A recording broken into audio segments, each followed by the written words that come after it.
All right, welcome to another episode of Deconstructors Club. Gosh, every time I say that, I like that Good title. name. It is a good name. Good name.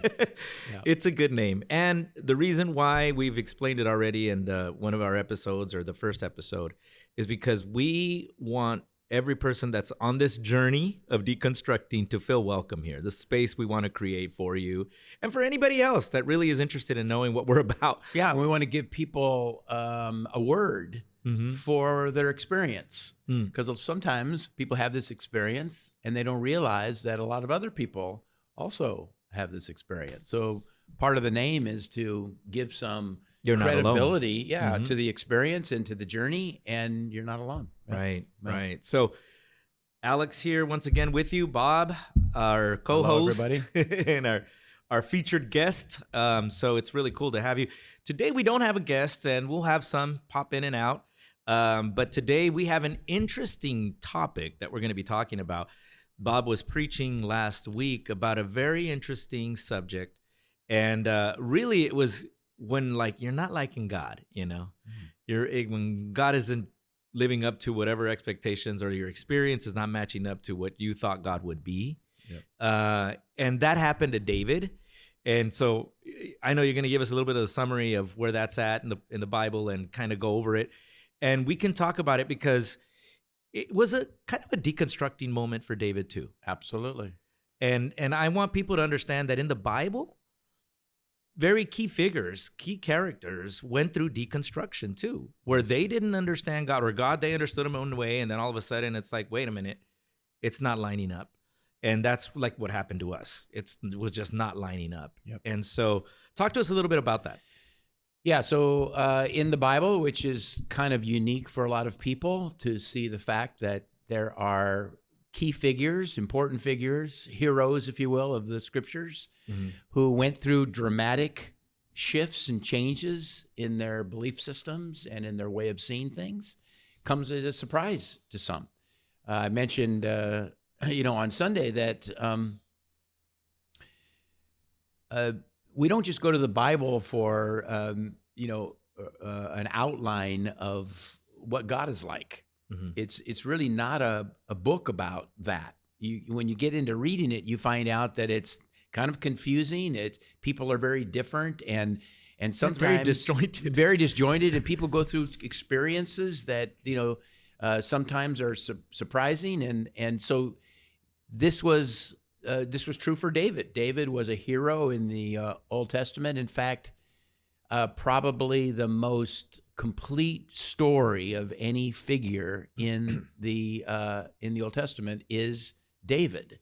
And so we know a lot about him. We know a lot about his early life, his middle life, his later life. And so you see him going through these kinds of changes. And what I never realized before is you see him in his deconstruction. You see him as a fellow deconstructor. He'd be a member of our club. Right. He is the patron saint of our Deconstructors Club, because what happens to him, and of course, partly, when Jesus is called Son of David, in some ways it sort of normalizes that experience, right? It's like a connection to that. Absolutely. Making reference, because we'll get there in this conversation, but there were things that David did that were against the law of the Lord. Yeah. But he was like, he's not going to strike me down, because his understanding of God had changed. Yep.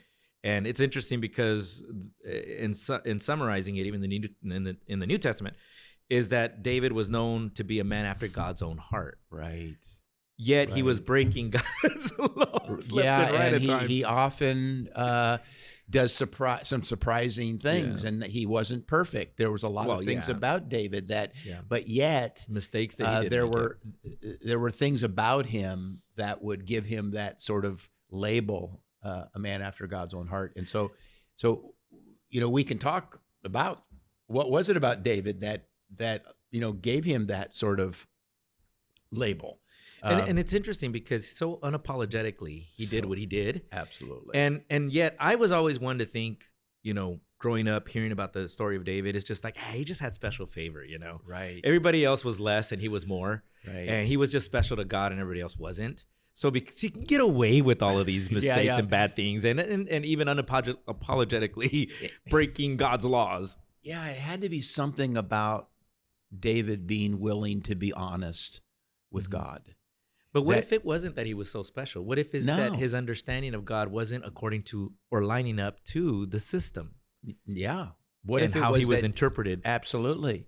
But David was willing to be who he was before God. And what he discovered was God liked that. That see, and it makes people like ourselves that are deconstructing, you know, it helps us be able to connect that with, you know, I because would a lot of hope. times when you're deconstructing, you're like, well, I'm really a pagan sinner now. I'm a I- heretic or whatever. I'm a rebel. Mhm. I'm disobedient. I must have failed. I didn't live up to expectations. I'm not the person, obviously, God wishes me to be. All those kinds of things flood you when you're in the middle of deconstruction. Right. Because you're alone, and oftentimes you're ostracized by your community, maybe. Right. Or you just back away from the community because you feel like you no longer fit in. And so because of that, it's easy to think you're sort of out of sorts with God. Mm-hmm. And David, Most definitely. I don't know how David felt. Maybe he felt that way too for a time. But the reality is he would rather be true and honest, sincere, open, than to fake it. Right. And so he is, and God calls David a friend.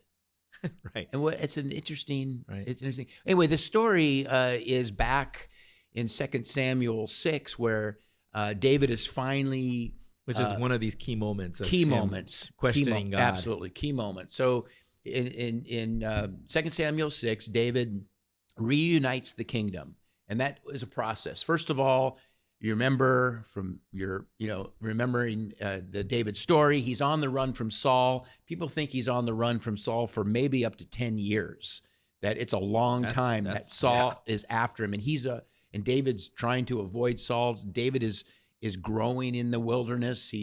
Things are happening to him. He's writing psalms. He's expressing his heart to God. And that's another a moment of confusion for him. Oh, because it's absolutely. like, okay, the promises have been, I'm going to be king. Oh, yeah.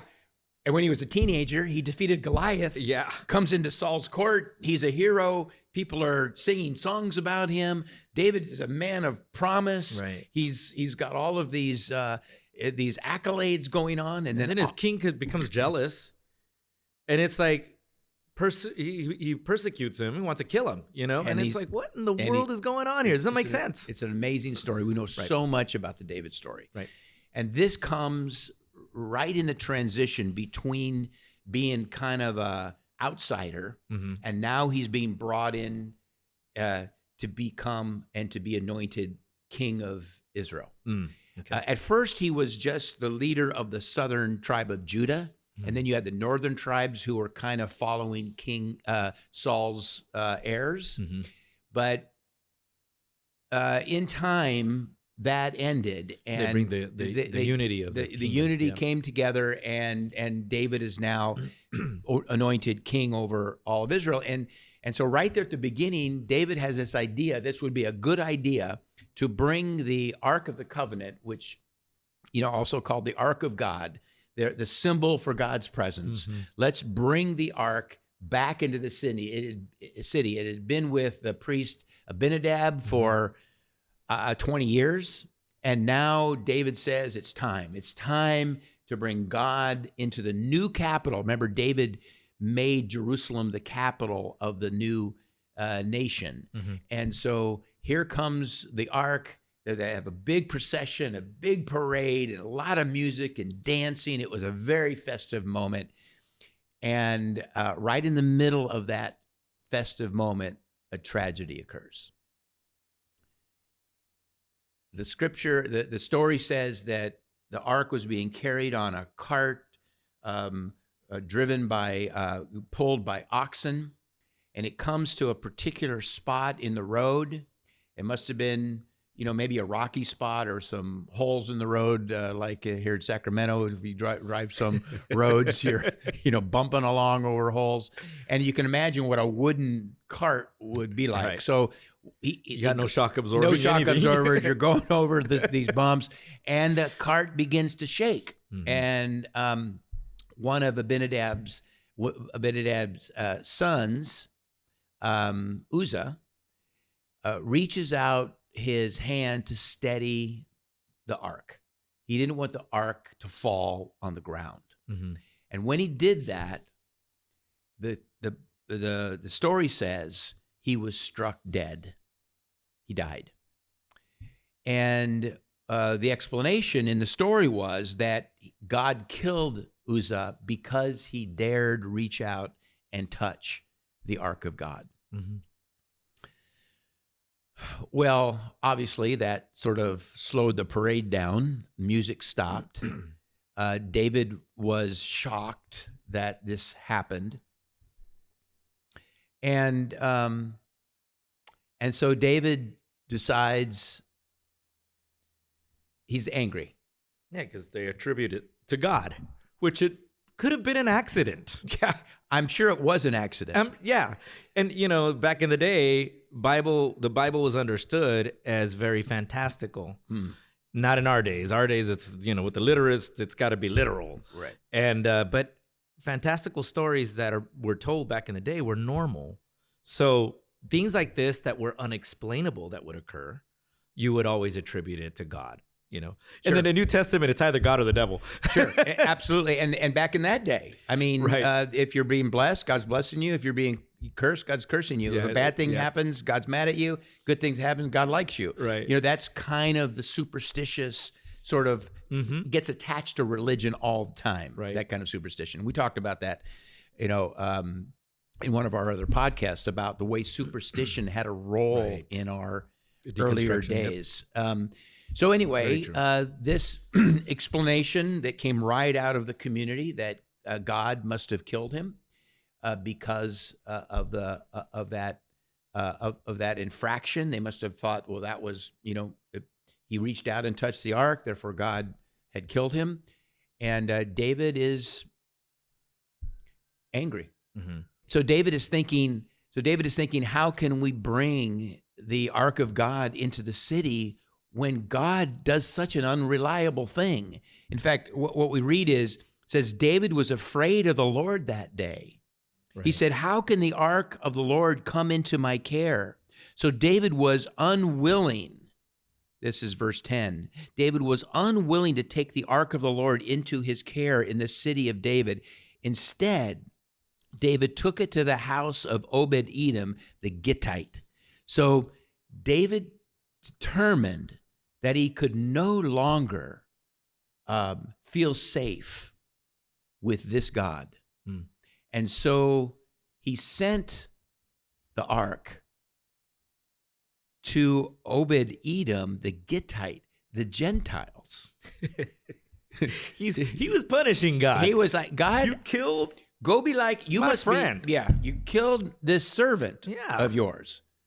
And so he said, it confuses David. David is lost in a way in his thinking. He's uncertain.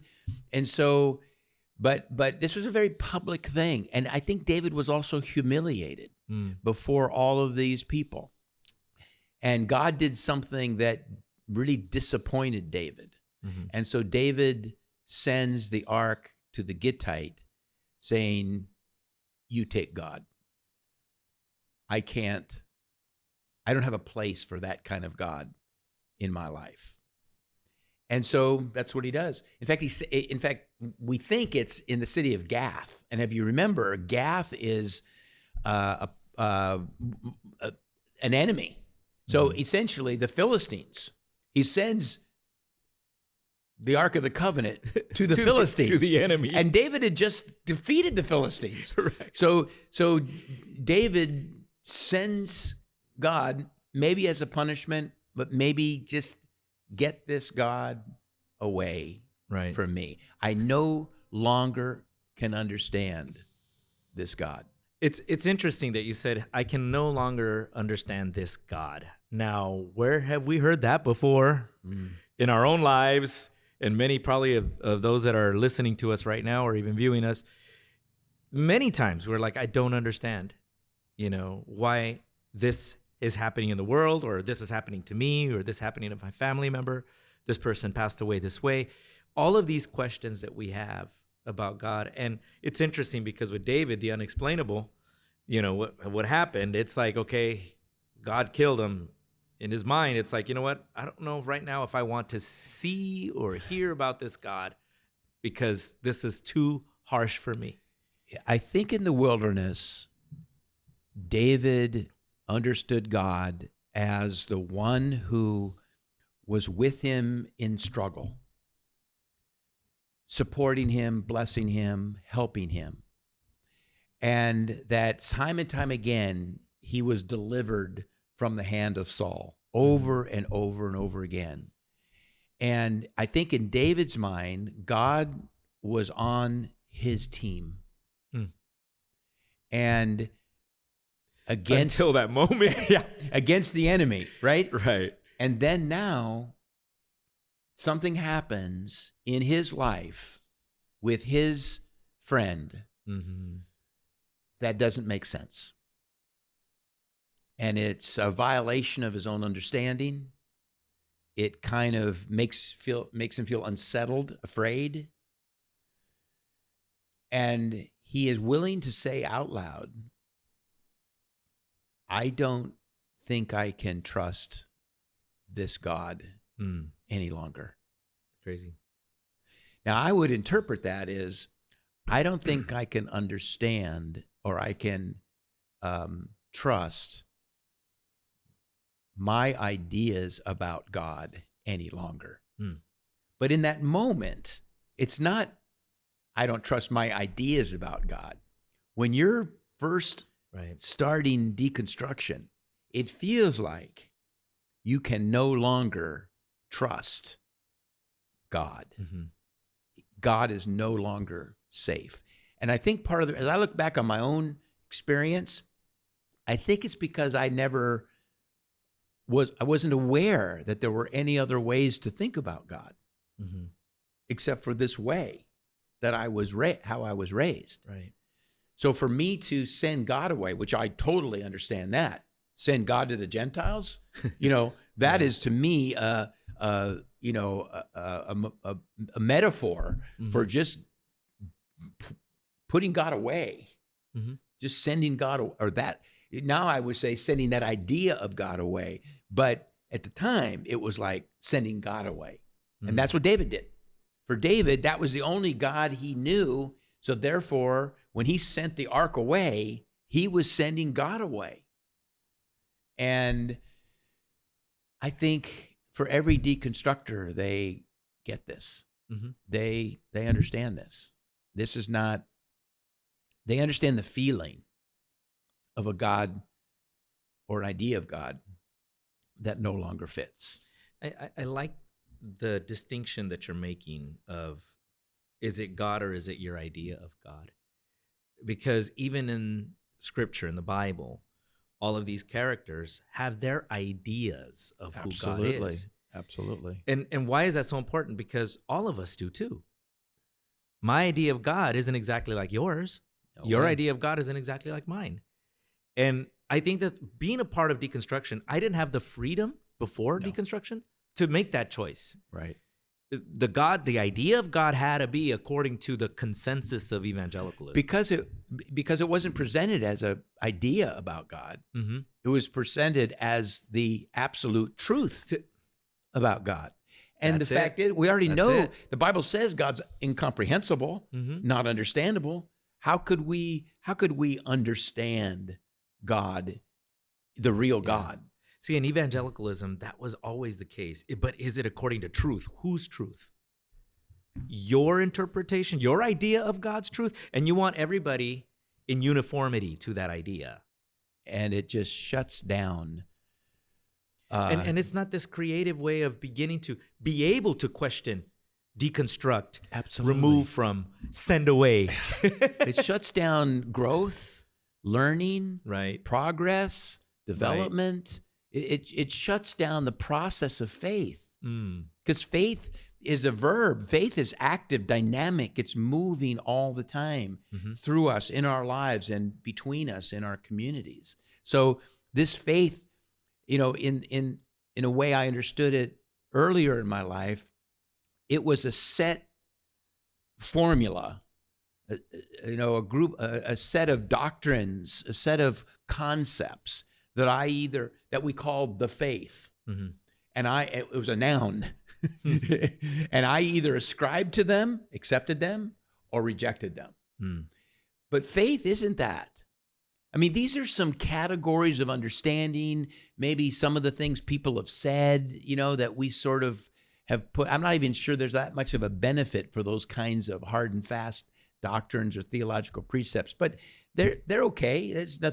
As long as we know that they are tools, they're just summaries of the way people have in different times thought about God. The real factor is it's my faith that you see described so much in the Bible through these characters. It's the progress and development of my beliefs. That's where we live. That's where the rubber meets the road. That's the real important part of what it means to be on a journey of faith.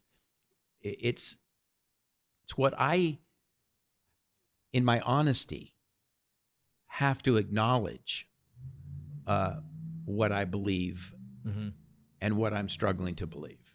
I mean, and it's a journey. It's a process that our past way of beliefs, our past idea of God would not allow us to be in. No, because it's yes or no.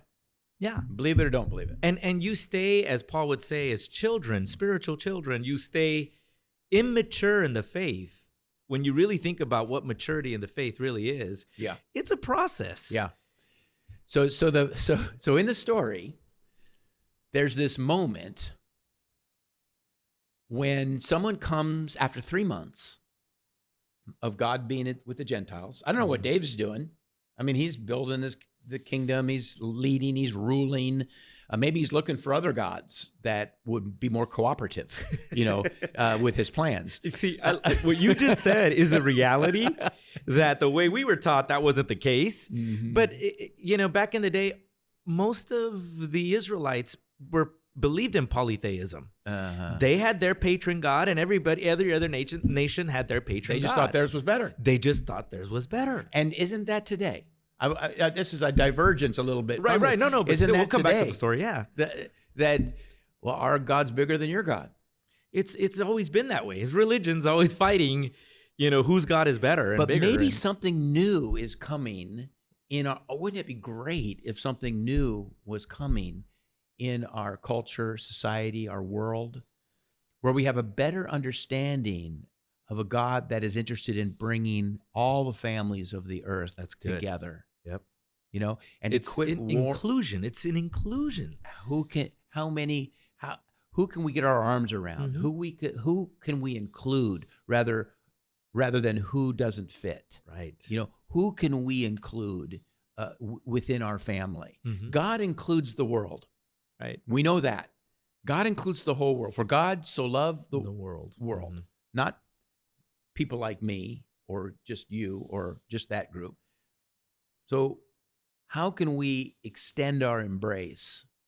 So I think that was the world they lived in, and unfortunately it tends to still be the world we live in. And now what David ends up discovering after 3 months, and maybe looking for another God. A better God, a more cooperative God, that God doesn't kill my friends, that kind of a God. Now he hears that this family of Obed-Edom in the Gittite is being blessed. Oh my gosh. All these amazing things are happening in his life. Good things are happening. Wait a minute. But that's outside of the covenant. That's what David was frustrated. He's a Gentile. He's a pagan. He was outside. You couldn't get more outside in David's mentality or in Scripture. So something's not making sense. That how come God isn't killing them off if they're the enemies, in essence, against the They're covenant. the Philistines. He's in Gath, where Goliath was from. Right. You couldn't get more enemied Right. than to be from Gath, to be a Gittite, to be a Philistine. Mm-hmm. That was the epitome of them. Mm-hmm. And David hears. He's getting blessed. Plus, what's going on? I love it though, because it's almost like his own idea of God is being challenged right there. Right. And here's the thing. What if this God, kills people, let's send him to the Philistines. Let him kill the Philistines. Right. Let God kill I think the that was the Philistines. reason why. Yeah. It's like, if he's going to kill my friends, let him kill the enemies. Yeah, if he's that unpredictable, go there. Let them kill all. But that's not what happens. He goes there. God goes there. And it's interesting because supposedly it was his friend that touched. Don't you think a lot of these people out here touched the ark somehow, some way? I mean, I don't know. We don't know the story, but they don't know the laws. They don't understand how to handle this situation. Exactly. And it doesn't make sense. Well, another topic would be to go back and say, yeah, in Leviticus, you can read, you're not to touch the ark. You can read that. But what we do, instead of understanding that that's kind of fantastical interpretation instead of, it was part of the community, instead of the literal no touch. It had a different purpose behind it than that. It was at the beginning of their development as a nation. It was talking about God's holiness and talking about the attitude of reverence and respect and devotion and worship. But of course, we have to read it. We get the fantastical part and we bring it in as if it was to be interpreted literally, as opposed to in the context of the day, the moment. But anyway, so David hears that this family, this Gentile Philistine enemy family, is being blessed, and David's like, oh wait. I think what surprised David more wasn't so much that they were blessed, even though that's how we're getting it in the story. I think what surprised him even more was that they're not dead. They're not dead. Well, and the other thing that I did say when I was doing this with the church, I said, David sending God away didn't get David dead. So therefore, deconstruction must not be the evil, right, that we were often led to believe. Right. That if you start questioning, if you start thinking for yourself, if you start actually having issues with certain ways of thinking, God's going to get you. That you're rebelling. Yeah, you're on the wrong side. You're on the wrong. And we see with David, that's not the case. Right. Actually, I think God's really pleased with the process of deconstruction. And I think what God saw with David was someone who was in the grip of progress and learning and developing. And so I don't think God was worried. I think what God saw, to say it that way, I think what God saw was a very exciting step away from old ways into something new. And I think what David discovered was a God that was not a respecter of persons, a God that really did embrace even my enemies, that God who embraced those who were outside of my group. Yeah, the God that wants to bring the world together, and not the God of David's earlier imagination. God for me, against them. And that totally revolutionized his thinking of, I think so. He's with the enemy, but he's not killing them off. I think what's so. going on here? And I like the title that you gave it. I don't know if it was the title of your sermon, "The God of My Own Understanding," which is that's a great phrase, because you're only going to know God up to what you understand. Yeah. And many times we're understanding only what we have been given to understand. But when we begin a journey to to understand God according to our own understanding. Absolutely. Yeah, it's all we It's a have. different thing. It's all we have. Mm-hmm. We only have the God of our understanding. Right. What else is there? I can't have the God of your understanding. Right. I can only have the God of my understanding. And when David sent God away, he sent the God of his understanding away. Right. Because the God of his understanding didn't make sense anymore to him. Mm-hmm. The God of his understanding, all of a sudden, he became afraid of this God that he became afraid. absolutely. And it's like, that's not at all what God wants. Mm-mm. So then there's something wrong. Again, my understanding is not aligning to it. Like, if this is how I was taught God was going to be, my understanding isn't aligning. His understanding was changing, It was changing. and that's deconstruction. That's right. Deconstructors are in a process of altering their way of understanding and thinking about God and the world. And you don't have to give him up or God up. No. You don't have to give God up.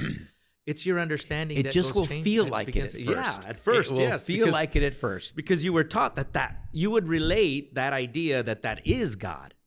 Yet that's not the case here. He's the God of your own understanding. Right. And hopefully once deconstructors begin to deconstruct, that deconstruction now will continue to go on for the rest of their lives in one way or another. See, and this is what I like about this idea is because I can't impose that understanding on anyone. No. I can't impose that understanding on you. I can't impose that. This is my understanding. All right. And I can't say, no, this is the way God is. No, that's according to my understanding. Mm-hmm. Like, for instance, with my own children, I could only guide them to the God of their own understanding, but not this is how it is. Because, hey, question it, please, because that's my understanding. Your understanding could be completely different. Yeah. And by the way, as you Which look is heretical to literalist and absolutely. fundamentalist. If you look in the scriptures, especially the New Testament, you find that the church struggled with this. In Corinthians, you have that whole idea that the church began to divide between different leaders who trusted, who had certain kinds of beliefs. So they had these followers, like I am of Apollos, I am of Paul, Right. I am of Cephas, Right. and it was like they didn't understand that. They were thinking, well, we're right and you're wrong. No, we're right here, you're wrong. And they forgot that the only thing they all had was the God of their understanding. I remember a Bible teacher said this one time, and he said, and when Paul said, there's those that say I'm from Apollos, I'm from Cephas, Peter, from Paul, and then those that just said I'm from Christ, which meant we don't adhere to anybody else. We're the ones that want to impose our idea. Right. That was the mic dropping moment for that group, right? We have our Christ. Well, the point is, if no matter what label you put on it, if you have the idea that it's your beliefs that are the standard and everybody else's beliefs are wrong, even if you call your beliefs Christ, we're still in the wrong, Right. because all groups, all people, all humans only have the God of their understanding for where they are presently in their understanding. Right. So the problem is we fail to respect that process. We fail to look at faith as a process, making meaning as a process that hopefully we can go through our whole life working that process so our faith continues to grow. One thing that happened to a lot of my friends coming out of the evangelical world, where there was only one way,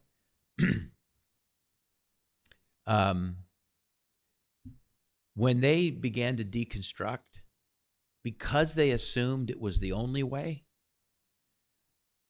they just felt they no longer fit in any way.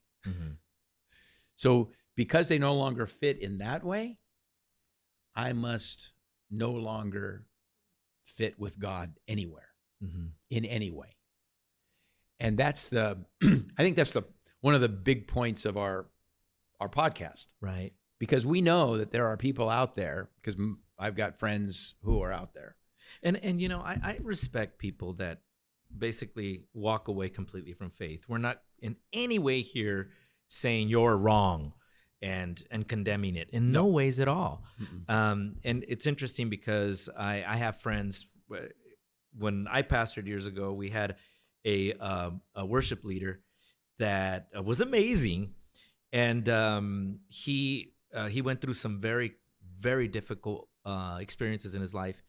Even one of his family members committed suicide. So the whole thing was really hard to understand God in those contexts because of the God that you've been taught, right? And so he went through a lot of experiences where he deconstructed. And I remember meeting up with him. He lives up in the Pacific Northwest, and so I was up there with him. And we had a great conversation. We literally spent almost 2 days together just talking about these things. Never once was I, you could still serve God, or you could still believe in God, or you could still. I told him, I'm proud of you. Because you had to break out of something that was going to keep you really chained up. And really what was causing your depression is trying to believe in a God that was somebody else's idea, not your own. Yeah. And how they were trying to impose that upon you, and yet your life experiences weren't making sense. It wasn't aligning with that. But now you had to walk away, and I understand that. And I told them, and you know what? You never know. Either you ever come back to wanting to believe or not. The fact here is that you're loved no matter what, Yeah. And well, long story short, just, as of recently, we've had conversations where he's very open to faith once again. And because when you begin to understand that there's something just greater, it isn't just this existence, but there's something greater. Sure. David was an atheist for 3 months. He was. And that's pretty short. It's a great way of putting it. Pretty short time. I mean, most of us stayed atheists longer than that, right? When we were first deconstructing, because that God that I was taught didn't make sense to me anymore. That's awesome. I would have never ever read it that way, but that is the truth. Yeah, he was an atheist for 3 months, and again, kind of a short time. But who knows if it was 3 months? This is the Bible, Well, it says 3 months, but it could have been any amount of time. Longer, yeah. But the point is, David wasn't afraid of rejecting a certain way of viewing God. In fact, I had a good teacher of mine once said that when someone comes up and says to you, I don't believe in God, the best answer you could give is, tell me about the God you don't believe in, because I may not believe in him either. Right? Because right. Well, I don't believe in a God like that. Right. But maybe there's another kind of a God that you believe in. But sometimes people don't realize. So I said on that Sunday, I said, you choose the faith that you're going to have. Mm-hmm. Your faith is your faith. That's good. And you get, if David had the ability to choose, why wouldn't we have the ability to choose? Mm-hmm. Why wouldn't we have the freedom to send away gods that no longer worked for us? Why don't we feel that freedom to challenge things that we were taught we don't even have to get angry, but just challenge them. Mm-hmm. Some of us do get angry because there was a lot of toxicity and a lot of demeaning and a lot of controlling in the communities. Mm-hmm. But besides that, the freedom to actually choose your faith, choose your beliefs, mm-hmm. is God-given.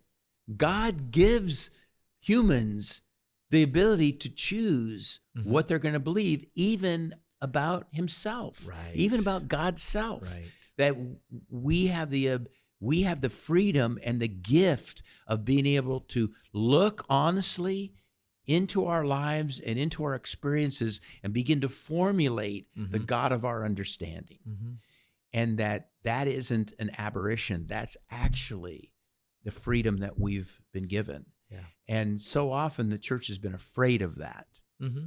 in different times in history. Because they need, the institution of the church has always needed that control. Control, because how are we supposed to plan without that control? Yeah. How are we supposed to get people to do what we need them to do without the control? How are we going to get people to stop doing bad things, start doing what we call good things? Right. How are we going to get them to do that if we don't have control? So the church obviously, we're obviously serving God by manipulating people into doing these things, but I don't think so. I don't think that's service. Right. To God. I think David was called a friend of God because David was willing to take risks and to be honest about what he really thought. Right. And that is a word for all of us deconstructors. That's a good word. That's a word that should ring in our ears as good news, freedom news. Yeah. That's great. Well, you can go to Amazon and get Bob Azzarito's book, The God of My Own Understanding. Actually, he hasn't written it yet. It's not out there. He hasn't written it yet, but we're encouraging him to write his book, The God of Our Own Understanding. I love that title for a book. I would buy a book just on that title. But it's encouraging. We might even title this episode that too. The God of Our Own Understanding. That'd be good. And I think that, in wrapping this up, I think that what we've talked about today and what you've explained, Bob, it brings comfort and it brings peace, because one of the hardest parts with people that deconstruct is, am I doing the right thing? Should I be questioning God this way? Should I be feeling what I'm feeling? And yes, it's okay to do that. We saw that with David, and we saw that, and God didn't kill him. God didn't judge him.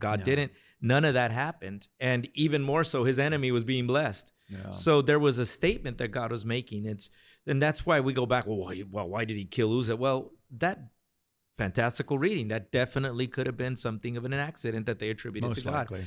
But, and these things happen. Yep. These things happen because we always talk about, well, you know what? Why doesn't God do this? Why doesn't God not, save a person from this accident? Or say, unexplainable things are unexplainable things. And don't we often do that when a bad thing happens? Attribute it to God, or why wasn't he there? Why didn't he save this person? Why didn't he stop this? And those are things that are that happen in life. Yep. This is what we go through. There's tragedies, there's difficulties. How I would love God to intervene every single time. Sure.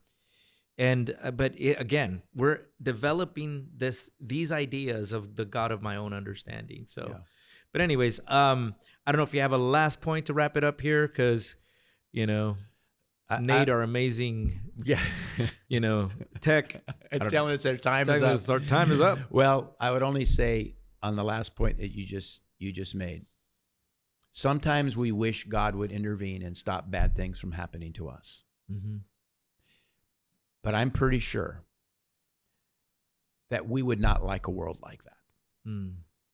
That a world in which was manipulated by a God that was always interfering with our affairs, I do not believe we would. I think we cherish our freedom. We cherish our choices. And sometimes things happen in life because we don't live in a perfect world. Right. And I think part of all the things we love about life, love, forgiveness, kindness, gentleness, all of the things that we cherish most depend upon being in an imperfect world, because that's what calls forth some of these qualities and relationships and togetherness and connections. So that might be a podcast for another day, but I just wanted to say, I definitely would love to talk about that. Not in this one, but yeah. Yeah, it's not a certain world. Remember we talked about the whole myth of certainty. We don't live in a certain world. And faith is something that continues to progress and develop over the course of our lives. And you get to have your understanding. Yep. That's good news. That really is. That's good news. Yeah. All right. Well, thank you for listening. Thank you for tuning in. And for those that are watching, thank you for watching. We are, doing our work here and bringing you some episodes. If you have any questions, any ideas, put it on, we have our social media out there. You can do in the comments or sending us a direct message. That way we know, what you think about us, what you think about this program. And of course, it's Deconstructors Club. So Deconstructors Club. If you're not in deconstruction and you want to criticize things, just let you know, you might not get a message from us, a reply from us. But if you are in this journey with us, we want to encourage you. We're with you. Absolutely. All right. Thanks for listening. Thanks for tuning in today. If you have questions, a comment, or just need more information, make sure to follow us on Instagram, TikTok, and Facebook. Just search for Deconstructors Club Podcast. Also, you can watch these episodes on YouTube by subscribing to our Deconstructors Club Podcast page. Remember, you're not alone in this journey.